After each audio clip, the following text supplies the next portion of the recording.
അല്ല, നോമിനേഷൻ കൊടുത്തു കഴിഞ്ഞും പിന്നെയും സമയമുണ്ട്. അതുകൂടെ അറിയണം, അതുകൂടെ ഓർക്കണം. അതെ, പിന്നെ ഈ നോമിനേഷൻ കൊടുത്തു കഴിഞ്ഞാൽ ആ നോമിനേഷൻ പിൻവലിക്കുന്നതിനുള്ള സമയം കൂടിയുണ്ട്. ആ സമയം കഴിഞ്ഞാൽ ശക്തമായി ഈ കാര്യത്തിൽ പ്രതികരിക്കും.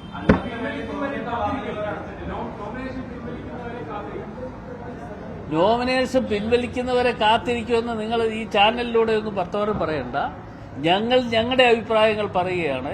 ഞങ്ങളുടെ സ്ഥാനാർത്ഥി എന്നുള്ള നിലയിൽ ശ്രീ ആര്യാടൻ ഷൗക്കത്ത് വലിയ ഭൂരിപക്ഷത്തോടുകൂടി വിജയിക്കും. നിങ്ങൾക്ക് ആർക്കും ഒരു സംശയം വേണ്ട. നിങ്ങൾ അതിനുവേണ്ടിയുള്ള കാര്യങ്ങളൊക്കെ ചെയ്യും.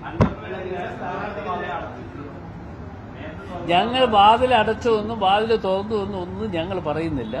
എന്തായാലും ഞാൻ പറഞ്ഞല്ലോ, ഇപ്പൊ നോമിനേഷൻ കൊടുക്കാനുള്ള ലാസ്റ്റ് ഡേറ്റ് 2-ാം തീയതിയാണ്. 2-ാം തീയതി നോമിനേഷൻ കൊടുത്തു കഴിഞ്ഞാൽ അതിനുശേഷം പിൻവലിക്കാനുള്ള ലാസ്റ്റ് ഡേറ്റും ഉണ്ട്.